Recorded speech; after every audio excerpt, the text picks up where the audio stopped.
All right, we're going to go ahead and get started, and we see some people piling in the room here, and but I want to go ahead and make sure we get as much time as we can. So welcome everybody to this month's Beyond Compliance webinar and podcast series. I'm Brian Sharp with Safety Chain Software, and I want to thank all of you for making some time out of your busy schedules to join us today. And we're really excited about not only a great topic, but a great presenter today, Jeff Chilton over at Alchemy Systems, whom I'll introduce here in just a moment or two. But this month's topic is on balancing compliance, risk, and performance, which is certainly a challenge faced by a lot of the folks that we work with every day, as does Jeff, and he'll be able to share a lot of really great content. I think you're going to take a lot away from today's session. So the series itself, for those of you that might be new to it, Beyond Compliance, you're probably familiar with our FSMA Friday series, which has been one of the longest standing informational series that has been done for the industry, mostly focused on industry updates and that sort of thing. But we really heard from our audience a need and kind of a gap in the market, if you will, in the community for some good old-fashioned training, right? So the opportunity for us to bring in industry experts, thought leaders, consultants, practitioners, and folks like Jeff and his team who are out in the trenches every day, just like you are, to bring to the forefront, you know, what are the leading companies doing? What are the strategies they're employing? What are the trends they're seeing? What kind of technologies are being implemented? And what are some of the best practices and tips that you can take away? So we designed these to be very tactical, you know, very roll up your sleeves and training oriented, so that you can walk away with some real tangible stuff to implement into your company. So we designed these for you. We welcome your input on the topics and even the presenters. If there's anything that's hot on your minds that you want to hear or learn more about, certainly share those with us, and we'll do our best to get those into the series. For those of you that may be familiar with us from other things, we welcome you, but for those of you that are not, we are proud to be the sponsor and put this together for our community. We think this is an important part of our responsibility to be a resource for all of you, and a lot of the topics you'll hear are focused around the strategy side and the consulting and putting together programs, and where we can help us on the technology side. So we are a food quality management system. We have cloud-based solutions for food quality, safety, and supplier compliance. So a lot of what you'll learn in these sessions, our practitioners and consultants like Jeff and his team at Alchemy can certainly help you with, but we can also make it a little easier on the technology side. So if you want to learn more about what we're up to, how we may help you implement some of what you're learning in these webinar and podcast series, you can check us out at our website, safetychain.com. Okay, so a couple of housekeeping items just to make sure we got as much covered as we can up front. So format-wise, you know, these are for you. These are meant to be conversational. We get a wide variety of presenters. Luckily today we got someone who presents for part of his living, right? He's very comfortable doing these, but we want to encourage you to ask questions. The more we can make these for you and about you, the better. So we'll do our best to get to those in our Q&A portion at the end. Jeff has been kind enough to offer to take any questions that might be a little more specific, or maybe we just don't have time for, take those offline with either himself or someone on his team for sure to get back to you. You'll also notice that the panelists displayed are just ourselves, the presenters and myself. So everything is private. If you have a question, you're welcome to send it over. Just don't want you worried about that it's going to be broadcast to hundreds of folks. And probably the most important question we'll get out of the way is there recording? The answer is yes. We'll be recording this and sharing it in the follow-up email in the next day or two with a link to the replay, a link to the slides, which Jeff has been kind enough to offer as a follow-up item, as well as any other resources, including how to reach Jeff and his team for maybe any follow-up questions or information you're looking for. So we'll send you all kinds of goodies after we're done to help keep the conversation going. And last but not least, in case there's any audio issues, frankly on either side, right, we all use these tools and sometimes they can be a little wonky. We know there's some heavy weather on the East Coast, which I think is where Jeff is today. But if you have an audio issue, you know, the good old-fashioned log out, log in is usually the go-to fix. If not, you do have two audio options. In the event info tab, you can actually call in with your phone or cell, or you can use the computer audio, whichever is working better for you. So we'll do our best to help you behind the scenes if we can. If you do have questions, either for the panelists or even a question about some technical issue, please use the Q&A box. That's the fastest, easiest way to get those in front of our eyeballs. And as I said, we'll monitor those all behind the scenes there. So with that, let's dive into our training topic this month, what you really came here to learn and listen about. And we're really grateful to have Jeff Chilton with us today. He's obviously a busy guy. Many of you know and have heard of Jeff. You may have heard him speak. You may have been part of one of his trainings, or maybe over the last couple of decades even had him in your own facility for some consulting work. But just to give you a little background for those of you that may need a refresher or have not heard of Jeff, he has over 30 years of experience in the food industry, specializing in food safety, quality assurance, and plant management. Prior to Alchemy, Jeff spent 18 years as a consultant helping clients achieve and sustain GFSI certification under the SQF, BRC, and FSQM 22000 standards, and providing USDA and FDA regulatory compliance services for HACCP and food safety plan. Jeff is a certified SQF auditor, SQF consultant, preventative control for human food lead instructor, and international HACCP Alliance lead instructor. So he's got both sides of the fence covered. He can train, but he can also hop right in the trenches with you, and that's why we have him here today. So Jeff, can you hear us? And welcome, and thanks so much for being here. We're excited to have you. Thank you very much, Brian, and we're excited to be able to partner with Safety Chain on the webinar today. So let me start by saying thanks to everyone for joining our webinar today. We have a great topic today to discuss the management of your food safety and quality management systems. And our goal is to help you move beyond that basic compliance, but we also want to help you improve your operations by being able to mitigate risk and then reaching the peak of optimizing the performance of your food safety and quality management systems today. So we have a lot to cover, so let's take a look at the agenda and see what we'd like to talk about. We'll start by talking about how do we establish effective foundations for your food safety and quality management systems. And then secondly, we'll share some information and some tips on how you can assure compliance with regulatory and audit standards. And then third, we'd like to be able to share some information with you on best practices to be able to mitigate risk associated with your food safety and quality systems. And next, we'll talk about how do you really optimize your food safety and quality systems for results.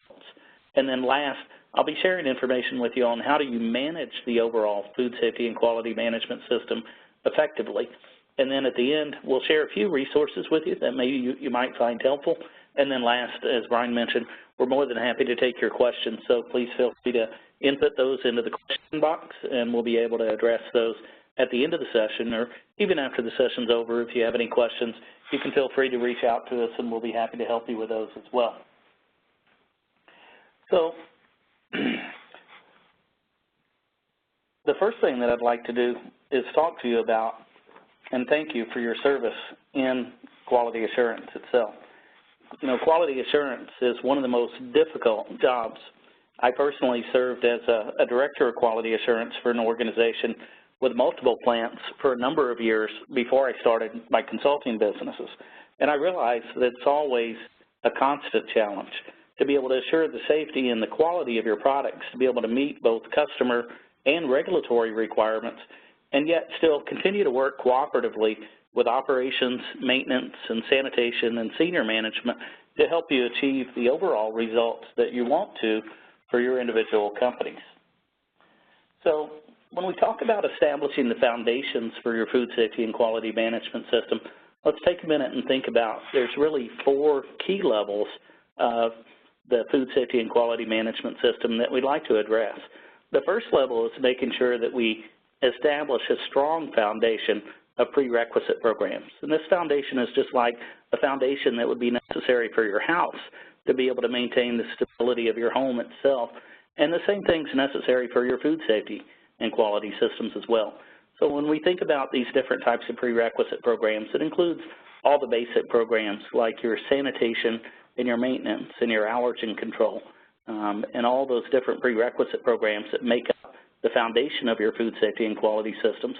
And then the second key level of those systems would really be based on your HACCP plan if you're operating under USDA inspection or producing juice or seafood products under FDA inspections, or for those companies that have to comply with the preventive control for human food rule now, then that would be based on your food safety plans. And then making sure that we've identified the right critical control points or preventive controls as necessary as part of those plans to make sure that we're assuring the safety of the products that are being produced. Then the third key level above that would be your quality standard operating procedures. So these are all the SOPs that would be necessary to be able to assure the quality of the products that you're making. And then the fourth key level of that food safety and quality management system would actually be your critical quality points. And those could be determined by completing a quality risk assessment and identifying all the different types of quality threats that could occur to your operations, and then identifying where these critical quality points are in your operation to be able to manage the peak performance of your organization. And I know it's a challenging thing for you to be able to do. It's certainly challenging to meet the regulatory, the audit, and the customer requirements that you have to meet, all while protecting your company from a product recall and a foodborne illness outbreak. So one of the difficult things that we see way too many companies still fighting in the food industry today are quality assurance departments that are always typically either short-staffed or potentially have inexperienced personnel. And the difficulty that they run into when you get into situations like that is the fact that we end up having to put out the same fires over and over, and we're never able to progress to being able to move to the levels, to be able to rise above those levels, to be able to effectively mitigate the risk and then optimize the performance of your systems themselves. So we need to have a strong foundation for this quality assurance team. And when your senior management thinks about this, they really have to think about, food safety and quality assurance is really part of the cost of doing business. And it's something that we have to have a strong commitment to and strong sponsorship throughout the organization for us to be able to perform those duties effectively.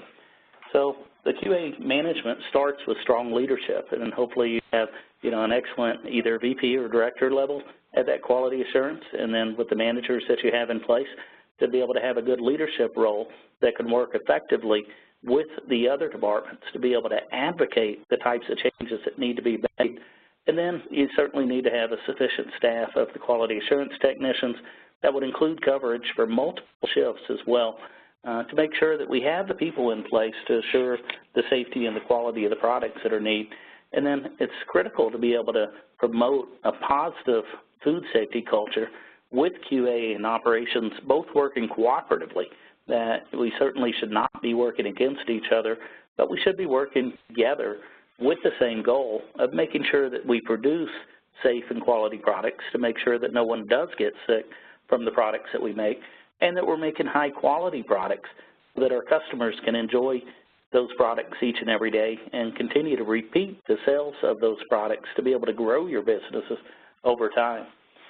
And then one of the key things that you have to have in place to make sure that you have an effective QA team are to have the training programs that are necessary to assure the competency of both the managerial and the technician level to make sure that everyone can do their job adequately. So as you can see on this slide on the list on the right, and I won't go through all of these individually, but these are some of the basic prerequisite courses that I think everyone in your quality assurance department should be able to take and have competency be able to be demonstrated against in each one of these areas. And again, it's not only important for your quality assurance team itself, but I would certainly ask for every member of your food safety team, and that food safety team should include representatives from operations and maintenance and sanitation and QA and research and development and sales and every one of the functional areas of your plant. But if you take time to invest in those individuals so they not only understand, what do they need to do, but why do they need to do it, and then they gain the understanding that they need to be able to perform those tasks competently through this process. So I would encourage and challenge you to take a look at the training that's being provided for your quality assurance and your food safety team members to make sure that you have a well-trained and competent staff to be able to do the job that needs to be done. And then last, I just want to share a few of the challenges to managing food safety and quality management systems and how we've helped see some of these companies respond to these different types of challenges. So the first is often inadequate sponsorship from senior management or operations. And again, it does take all of us working together to be able to make sure that these systems do work effectively itself. We've seen companies where they've had problems with sponsorship of senior management, and the best way to be able to address that is to really raise the awareness of senior management.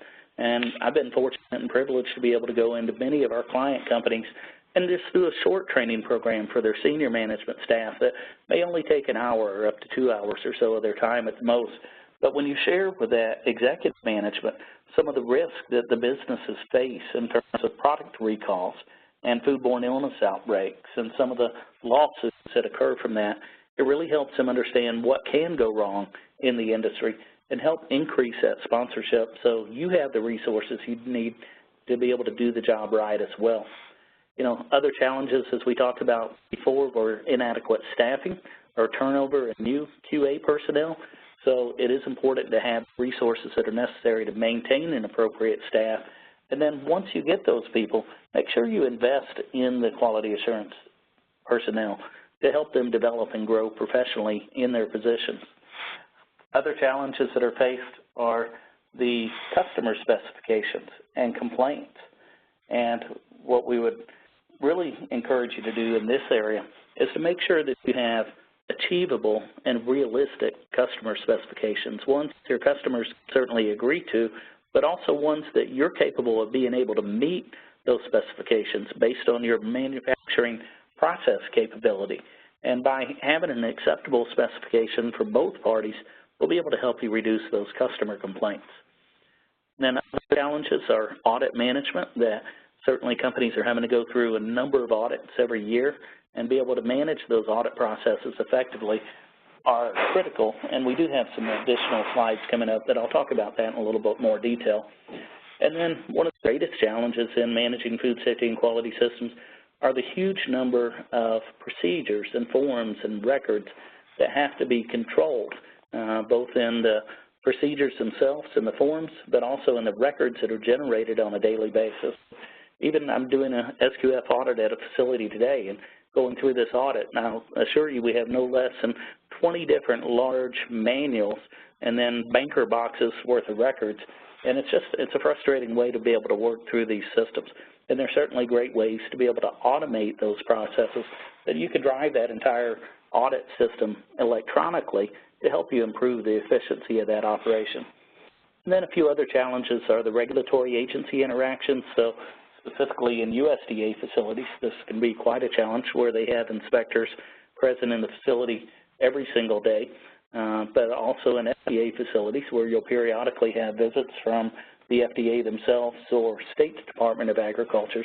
But we want to make sure that we're managing those regulatory agencies properly through this process to be able to make sure that we interact with them in a professional and a courteous way, but we also make sure that we limit it to the scope of their regulatory oversight as well. And then one of the last challenges that we have here with product and environmental testing, to be able to set up effective testing programs, to really know what type of testing you need to do for your finished products, but also for the environment based on the type of products that you're making as well. And then to be able to establish the right testing programs itself, and then working with their laboratories to be able to manage the cost of all that testing and the generation of the results of those tests as well. So in this section, let's talk about basic compliance, and this is really the regulatory and audit compliance. So this is the main thing that you have to do just in quality assurance management on a given day in and day out type basis. So you certainly do have to go through audits, and you know, one of the challenges that we face with the audits that we have to go through are changing standards. And as you probably know, the GFSI standards each have to update a minimum of once every 3 years, but oftentimes they'll update at other times as well. throughout the year as those standards change. And we've seen several examples of that, with SQF moving to edition number 8 this year, and then BRC will actually be publishing their issue 8 later this year. That'll become effective early in January 2019, and also the FSSC 22000 standard that has moved to issue number 4 effective this year as well. And then another challenge are the multiple audits. A lot of companies not only have to go through their one GFSI certification audit every year, but they're also faced with multiple customer audits or unannounced types of GMP audits. So sometimes I've seen client companies that literally have a dedicated person in their quality assurance department to simply manage audits. And this company, would have to go through more than 25 audits every single year, and it just became a full-time job at that position. And then third is to make sure we're prepared for the unannounced audits. And, we certainly want to live by the mantra that we should be audit ready every single day. So we want to be prepared for those unannounced audits as necessary. And then another challenge is to work with auditors themselves. And although that process should be very consistent, unfortunately, because we're all humans, there is quite a bit of variability between the auditors themselves. And you have to make sure that the auditors are trying to enforce the actual code requirements and not just the guidelines and the expectations themselves. And then another challenge is to be able to maintain the time management, to be able to keep that audit process moving quickly and effectively to make sure that you cover everything that you need to actually do it in a time-effective way to be able to minimize the amount of time that that audit requires. So some of the readiness tips that you could have in place to be able to address these types of challenges with your audit compliance include your internal audit processes. And I can't emphasize the importance of these internal audit processes themselves, that if you have an effective internal audit process where you're checking various programs throughout the year, you'll certainly make sure that those processes stay on track and be able to minimize any nonconformities when your official audits take place. And the same thing's true of your prerequisite program, verification and validation. So when we talk about all the different prerequisite programs for the allergens and sanitation and maintenance and supply chain and water potability and all these different types of programs that we have to do, then all of the GFSI standards require you to verify and validate those throughout the year. So to do that effectively will help you minimize audit nonconformances. And then for number 3 and 4, there's always an art to audit management, and part of that starts certainly before the audit begins with audit preparation inspections to make sure that you've gone through the facility and to make sure that your facility is prepared for the audit itself.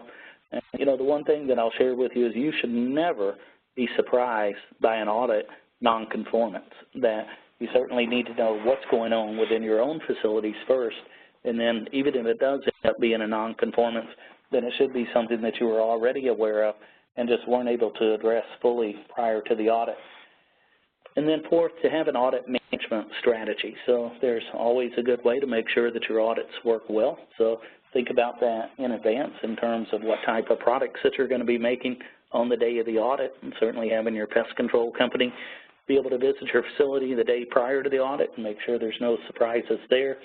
And then defining who's going to participate during that audit to make sure that you have representatives of quality assurance and operations there to go through that process. And then even during the audit, then to have an advanced team going ahead of the auditor to make sure you're doing inspections and to make sure that you can quickly correct anything that could be an issue during the audit itself. And then last, to make sure that you can demonstrate good management commitment and involvement during the audit. So certainly during the entrance meetings and the exit meetings of the audit, that you want to have your full management team there. And then during each portion of the audit, that you have both QA and operations going through the facility inspections and then bringing in other relevant managers as necessary throughout the audit itself. So next, let's talk about challenges associated with regulatory compliance. And there are certainly challenges there too. First of this, foremost is to understand the new regulations themselves. And, we've simply been swamped with a huge amount of new regulatory requirements, especially around all the new FSMA regulations and the 7 different pillars of FSMA for all the final rules that have been published. And then secondly, just like auditors can do at times, inspectors have different interpretations of those regulations as well, so that can often be a challenge. And then sometimes we get into situations, and we've had this at client companies, where there's just a rogue inspector, and we certainly work with a lot of poultry and meat processing facilities as well, and these types of facilities, may have 8 or 10 inspectors in them at any given time. And sometimes there's just an inspector that's wanting to make a name for themselves, and they're going to certainly write up everything that they can, or, subject to take retaliatory actions when you challenge those things as well. And then the last challenge for regulatory compliance are developing responses. So in a USDA facility, if you're getting non-compliance records, or an FDA facilities, if you're getting 483s, how do you respond to that and be able to manage those non-conformances properly?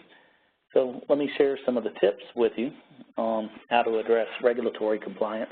So, and the first is to be able to complete the training and know the regulations themselves. So, there's certainly great basic and advanced HACCP workshops out there, and each of those go through the USDA regulatory requirements or the seafood or juice regulatory requirements as well. And then there's the preventive control for human food and animal food training that's associated with the FSMA regulations, and FSVP training as well. But make sure you take any applicable training courses and take time to actually read those regulations to be able to understand what those regulations require and know how you can comply with those regulations. And then if there is an issue with the regulatory compliance, then I would ask the inspector, specifically what regulation has been violated and how, and try to keep it focused specifically on the regulatory standards. And then the third tip that I would share with you is that I would certainly appeal those regulatory findings when warranted.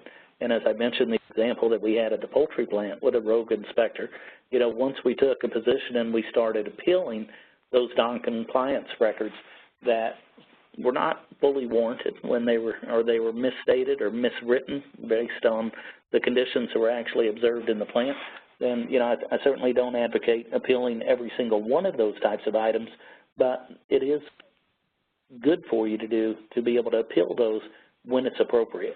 And based on that, by winning those appeals, it certainly helps back off some of that inspection pressure as well.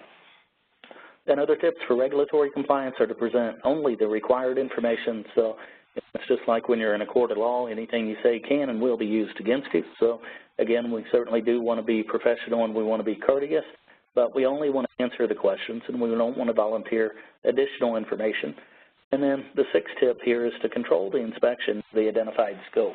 And this is especially true in FDA operations. So if they're coming in to look at one specific item or relative to one specific complaint, to make sure you limit it to the scope of the inspection itself. And then last, if you do have to respond to a non-compliance record or an FDA 483, to make sure that you respond to the issues that are identified and then provide the revised supporting documentation for that. Then the next level of food safety and quality management, beyond the basic compliance, we're looking at some best practices to be able to mitigate risk in these areas. So what type of risk are we talking about? And there's really three major areas that we're referring to here. And the first is the risk of a product recall. The second is the risk of regulatory noncompliance. And then the third is the risk of either a pathogen contamination in your plant as part of your environmental monitoring programs, or worst case scenario, an actual foodborne illness outbreak that occurs from the products that you manufactured in your own facility. So to be able to help manage those risks, Alchemy has developed a new service, and there's other companies out there with similar services as well, of what we call an enterprise risk management process. And this is something that I would strongly encourage you to take a look at your facilities, because through the enterprise risk management, what we really want you to do is take a proactive look at managing these food safety and quality systems. And the beauty of doing it through this enterprise risk management system is that in this case, it's definitely not just another audit that you have to go through. And the other benefits are that you're not going to get an audit score that you have to share with a customer that you have to be worried about, and you're not going to get any public regulatory nonconformances associated with this process. So in this case, what we have is an enterprise risk management system that looks at all the key parts of where those risks could originate from. Not only at a single plant location, but it could also apply from a corporate location and then throughout the supply chain that you have and the plant locations that would be involved as well. And then what we've done is identified 23 different major areas of food safety and quality systems, and we've created a risk assessment checklist for each and every one of those areas to be able to evaluate those programs and then help identify where in your company you may have areas of higher risk versus moderate and low risk, so we can really zero in and focus in on those areas that need the most attention to help you be able to mitigate those risks themselves. So this process really encourages you to be proactive, as I mentioned, and certainly not to put your head in the sand. And this encourages, testing to find and not testing not to find when you do your environmental testing itself. So if there's a problem, we want to know about it, and then we want to take appropriate corrective actions and then rectify that problem as well. So what are those 23 items? And you can just see, a general list of them that are on this slide here. So each one of these, as I mentioned, have a separate risk assessment checklist that go with them, and then they could all bundle together, and you could do this process as a whole or in part. But we'd look at all the specific areas, from supply chain to crisis management to product recall to allergens, and even going into details on the corporate cultures that are associated with your facilities as well. So it's something for you to consider to be able to really do a formal risk assessment, and then once you identify those high areas of risk, to be able to take the appropriate corrective actions to be able to reduce that risk. And then the last part that I want to share in this risk mitigation section is what you may have commonly heard of as a Swab-A-Thon challenge. And we all know that in FDA facilities that they have a huge focus on the control of Listeria monocytogenes in your plants. And FDA is going out to these plants and doing Swab-A-Thons, as they call them. And in this case, FDA's typically taken, 100 plus swabs in your facility, and it could include all 4 of your different zones in your operation itself. So not only food contact surfaces, but indirect contact surfaces, and then non-food contact surfaces in the processing environment. And then the 4th zone would even be environmental swabs that could be taken outside of the processing environment in like break rooms and employee hallways and even maintenance stops in those areas. So, the key challenge to the industry here is, don't wait for FDA to come in and do this at your facility. And as you can see on this slide, FDA's already done more than 500 broad assessments of preventive control inspections and 140 of these full preventive control inspections to date.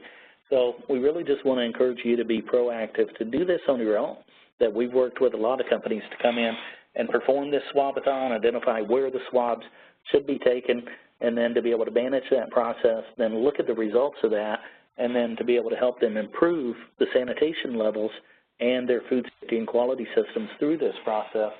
And then we're also careful to work with legal aspect of this to be able to manage those results with attorney-client privileges, so those results don't have to be shared with regulatory agencies or during audits. So if you haven't done one of these already, I would challenge you to think about it and certainly challenge your organization to be able to do it as well. Then the third area, beyond mitigating the risk, we want to talk about optimizing your food safety and quality management systems for the best results themselves. So when you optimize your system, you're going to have the basics in place in terms of following your HACCP or your food safety plan to assure the food safety controls. And then you should be doing thorough annual reassessments or other types of reassessments as necessary to make sure that your food safety and quality systems stay verified and validated throughout the year itself. But what we're talking about in this section is really optimizing your quality process control and using a HACCP methodology to be able to do this. And this is a process that's endorsed by Codex as an acceptable practice, is to take the principles of HACCP and adapt them to a quality perspective to identify where the critical quality points are in your operation. So if you go through this process, you would use your existing product descriptions and your flow charts from your HACCP plans or food safety plans, but then instead of doing a hazard analysis, you would do a quality risk analysis for each one of those steps on the flow chart to assess the threats and then ultimately identify, based on a specific risk assessment matrix that's utilized, where the critical quality points should be in your operation. And then once you identify those critical quality points, similar to a CCP, you would actually identify operating limits instead of critical limits, and then monitoring, corrective action, verification, and record-keeping procedures for this. So, it's very similar for those of you that are certified under the SQF standards to what SQF requires in the terms of a food quality plan to be certified under the SQF food quality code itself. But it doesn't have to be done only in SQF facilities, and as I mentioned, Codex endorses this as an acceptable method to be able to help you control your quality processes as well. And I'll give you a quick example where we saw this be a major help to one of our bakery clients that was located on the West Coast.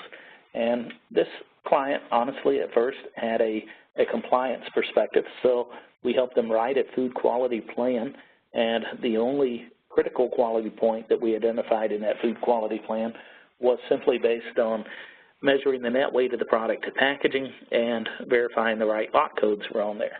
But this company was losing a tremendous amount of product based on quality defects and characteristics because the products be in the wrong color or the wrong size or the wrong shape.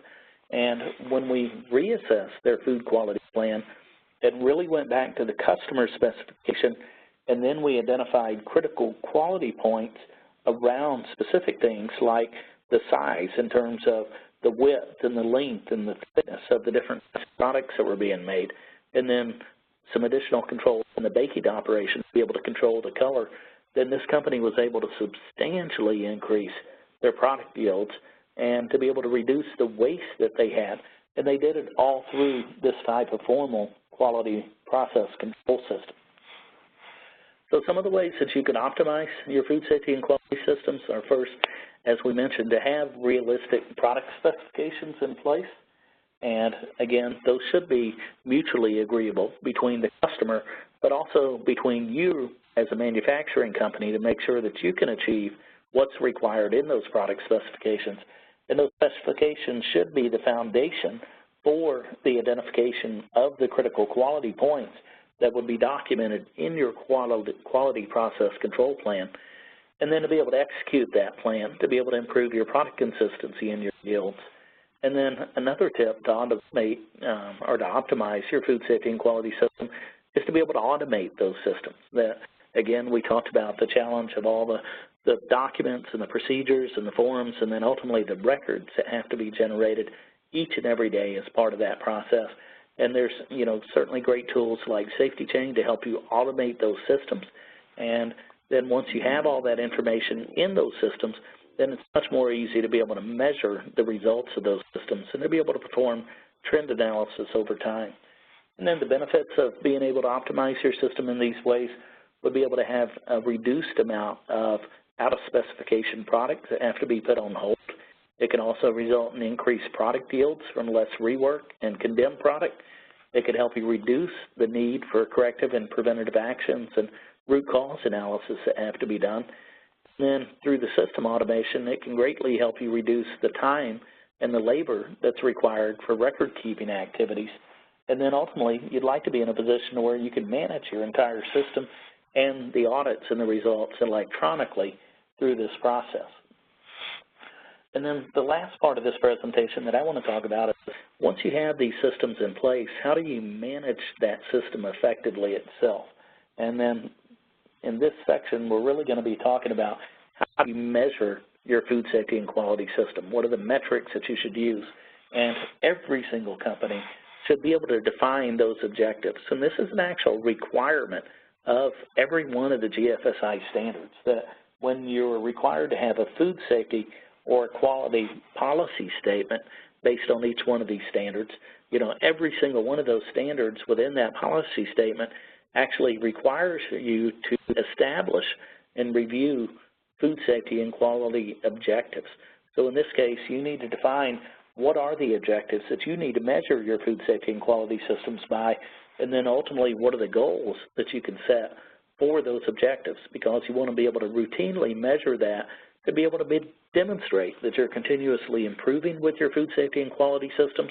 So, this should be a part of your monthly review with the senior management that's required by most of those GFSI standards, or if that's not applicable to you, then we'd certainly recommend as a best practice for you to evaluate that information on a quarterly basis and then look at those results and trends to be able to identify where there are opportunities for continuous improvement in the food safety and the quality management system. So what do we measure? Let's take a look at several things that you could utilize as objectives for your food safety and quality systems themselves. So the first one, you could start with a very basic of recalls and have a zero tolerance goal that no one wants a recall to occur from their facility. Another good objective is to look at your audit results, especially with your GFSI audits that you may have to go through, that you can set an objective to pass those audits and hopefully score within the 2 top scoring tiers. So if you're having an SQF audit, to be able to achieve an excellent or a good rating, or a BRC rating to have an A or B rating in that case. And then another item that you could look at would be your external and internal audit nonconformances that are identified. So how many nonconformances are being identified in and during those audit processes, so you could look at the quantity of those nonconformances and the trends. That are you getting better every year, or are you still having to identify more nonconformances through that process? Now, a fourth metric that you could use is customer complaints, and you could separate those based on food safety versus quality types of complaints. But look at the number of complaints that you had in the previous year, and then set a goal for a targeted percentage improvement over those baseline results. So if you had 100 complaints in 2017 and you'd like to make a 10% improvement, then we're shooting for 90 complaints in 2018, and we want to continue to be able to drive those numbers down through realistic goals. And then other metrics that you can utilize, really encourage companies to look at your non-conforming product and how many times do you have to put product on hold. And I would look at it both from the standpoint of how many incidents or how many times does that occur that you have to put product on hold, but also look at it the quantity of the product that has to be put on hold as well. And I would measure that and then try to drive an objective based on a targeted improvement over those baseline results as well. And then other good metrics you could use would be looking at your CCPs or your preventive control deviation history to see how many deviations are occurring and try to reduce that number with improved process controls that you could implement. And then there's still lots of other things that you could measure as well. In USDA facilities, you could look at your non-compliance records to look at the quantity of those that are being received and try to drive that number down over time.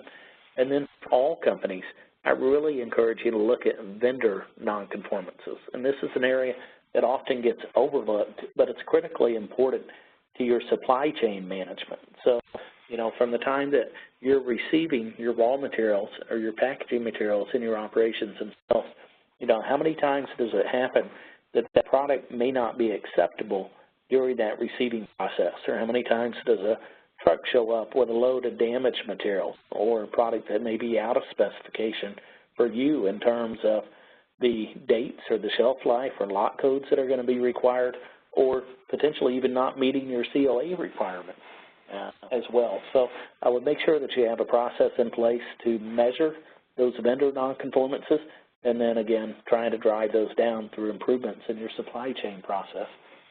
And then a few other items you could look at could be related to your sanitation standard operating procedures, to look at how many deficiencies are being identified during pre-operational and operational sanitation, and then targeting improvements for those.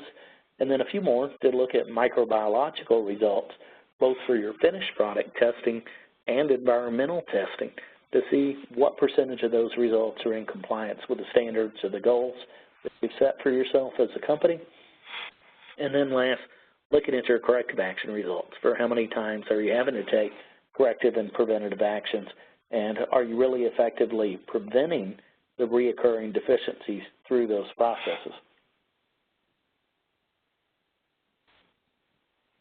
And then once you've defined all these objectives and which ones are most applicable for your operation, and you've set a goal to be able to for each one of those objectives, then you need to have a process in place to go through management reviews. And these are required as part of the FSI systems that you have in place, but you should take time out at least on a quarterly basis, sometimes monthly, to look at the results and the achievement of those goals that you've got.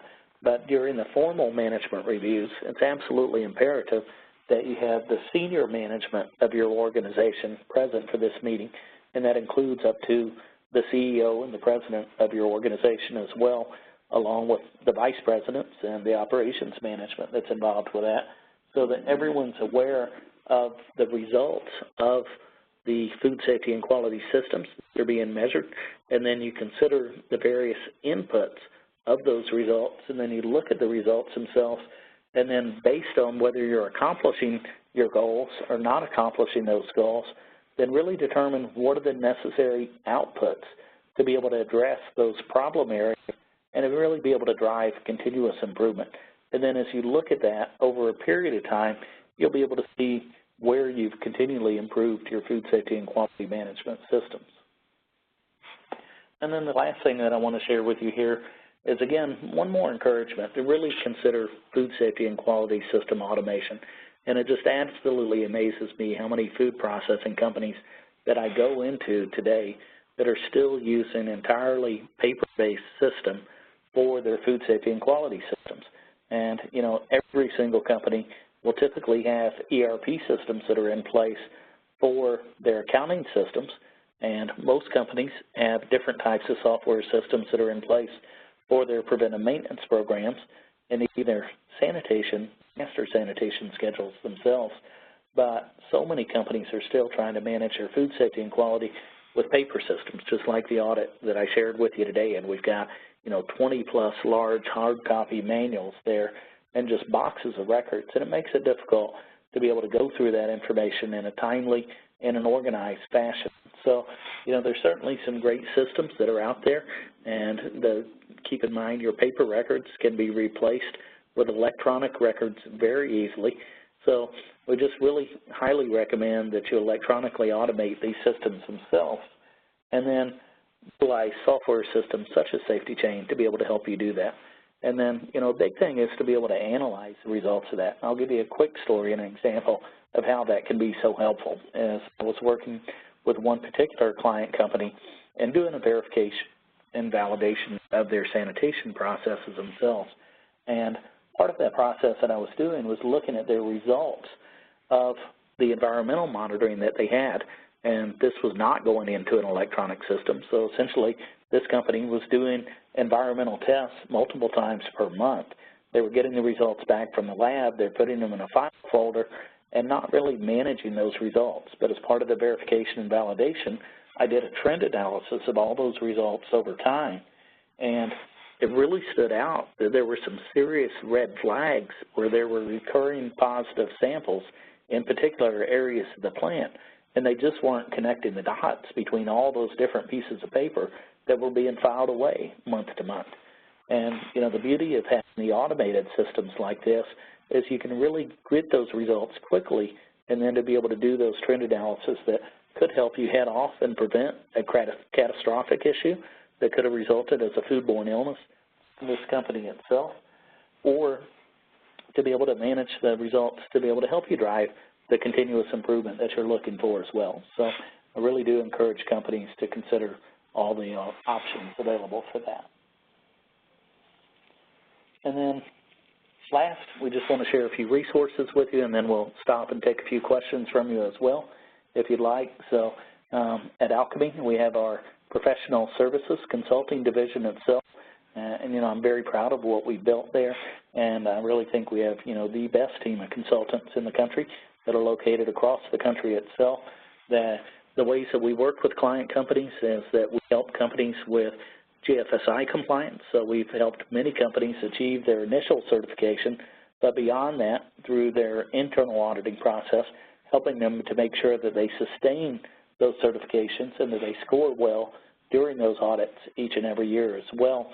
And we offer those GFSI consulting services for SQF, BRC, and FSSC 22000. We also help companies with regulatory compliance with both USDA and FDA standards. So we've done a tremendous amount of work in FSMA to help companies either develop their food safety plans or to verify and validate the food safety plans that they've written as well.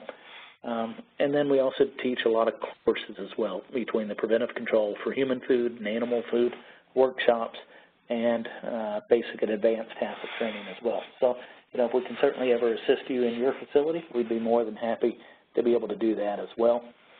One of the things we're proud to announce is we just launched a brand new basic HACCP e-learning course that is accredited by the International HACCP Alliance.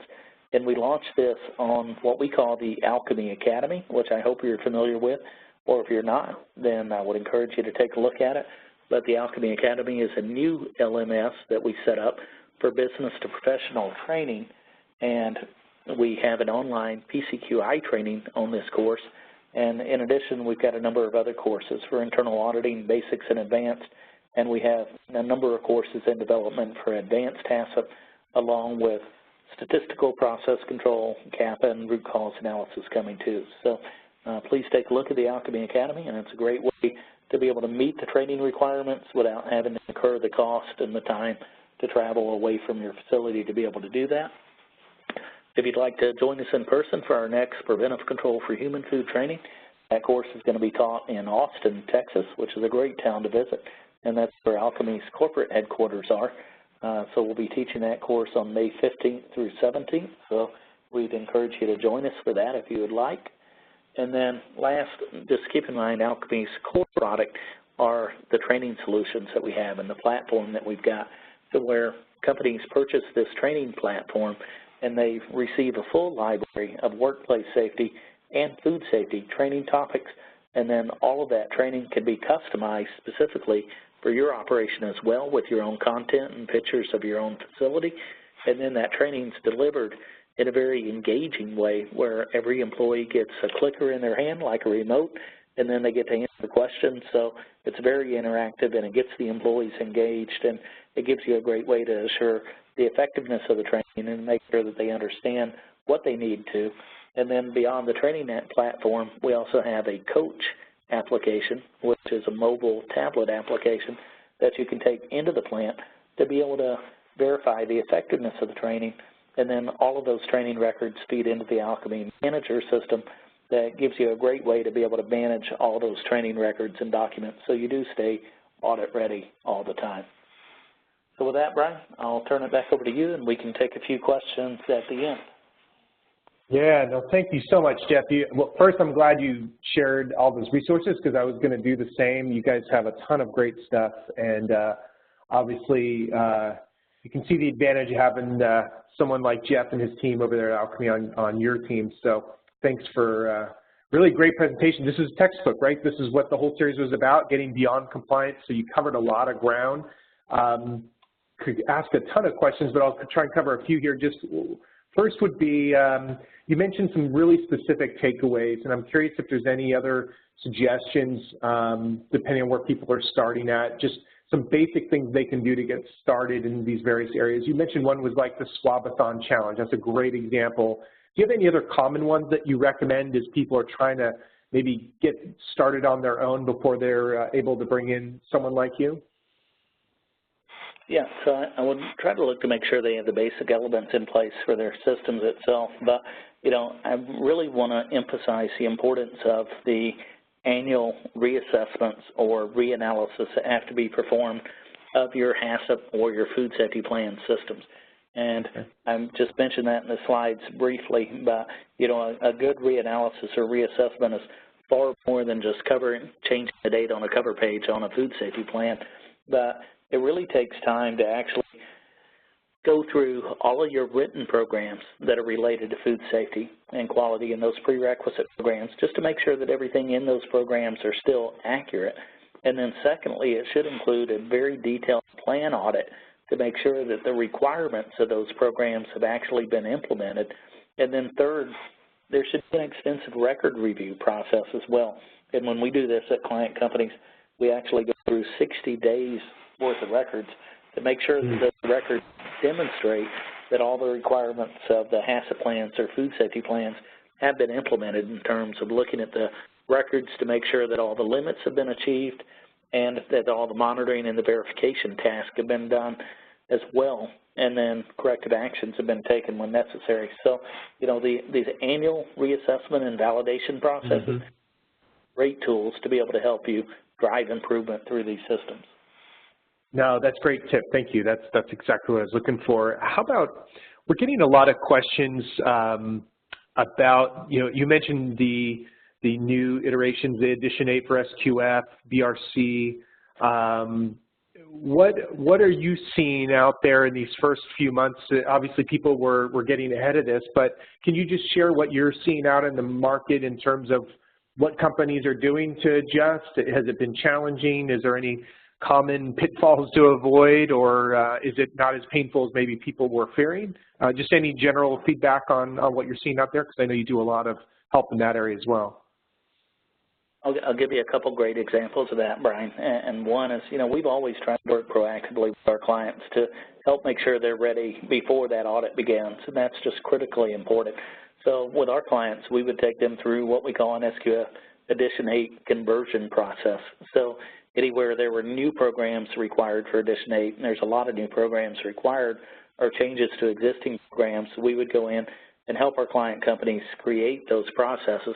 You know, ideally, it was done before January 2nd when Edition 8 became effective, but it, you know, it certainly needs to be done before your recertification audits as well. And that's just a great proactive way to work. But, you know, I'll give you two real-world examples, and both of these happened just in the last 2 weeks themselves, that we actually got a call from a prospect company that we have not worked with in the past that just went through their SQF Edition 8 recertification processes, and one was from a company in Texas, and they ultimately had 29 nonconformances identified during that recertification audit. So they barely passed in that case with a score of 71, and then they had to have a surveillance audit. And just had another call last week of a company in a very similar situation to where they had one item cited as a major nonconformance, and then a number of other items cited as minor nonconformances that are causing them to now have to go through a surveillance audit as well. So, you know, I just can't overemphasize how important it is to be proactive before these audits occur, and don't take it for granted or think that it's just minor changes. It's certainly not, and if you don't handle it right, you know, you can certainly pay the price for it during the recertification audit and then have to go through that process twice a year instead of once. Right, which nobody really has time for. Well, you gave a lot of really good, helpful resources, so I appreciate that. We'll make sure and include all of this in the follow-up links, and because I know people are asking about getting copies of the deck, and we certainly will share that. And appreciate how you put that together, because it's like a little class you just taught, right? So it's a lot of good stuff in there. And again, obviously, we want to encourage you to reach out to Jeff directly for any of the services they have there at Alchemy. Obviously, a huge advantage to have someone like that on your side. In addition, we try and aggregate a bunch of these resources. So whether it's recordings from this webinar series, some relevant white papers and content downloads, real easy reading. We also obviously have a video library and a lot of other good stuff. So feel free to browse that on our side at Safety Chain. In addition, we'll be sending out links to all of those. And for those of you that may have interest in learning on the technology side, some of the things we can complement, Jeff had mentioned a couple of areas where we are a good fit to support, not just the work they're doing out in the field, but obviously many of you are doing every day. So we would welcome an opportunity to either share some info or even get on the phone and learn a little bit more about what you're doing and share what we're up to as well. So you can check us out at safetychain.com for all of that. And with that, we want to respect everybody's time because we know how busy you are, and we really appreciate, Jeff, you making some time for us in your busy schedule. And thank everybody for joining us today. We hope you'll be back next month. And until then, if there's anything you need, be sure to check us out on LinkedIn or at our website, and we'll share any additional resources that would be helpful. So thanks, everybody, and have a wonderful day.